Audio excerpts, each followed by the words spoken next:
কিছু কিছু পুরুষ মানুষ আছে দেখবেন যে বাহিরের মানুষের সাথে 32টা দাঁত বের করে হেসে হেসে কথা বলবে, সবার সাথে অতি অমায়িক বিনয়ী সুন্দর আচরণ করবে।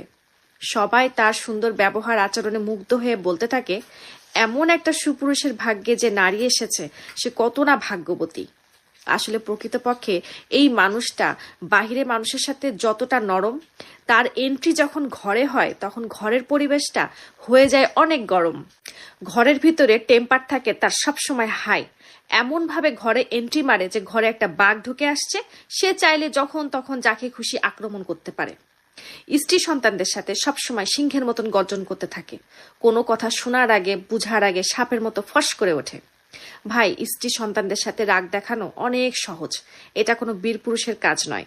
আপনি কিন্তু খুব সহজে বাইরের মানুষের কাছ থেকে ভালো সার্টিফিকেট নিতে পারবেন, কিন্তু নিজের স্ত্রীর কাছ থেকে সার্টিফিকেট নেওয়া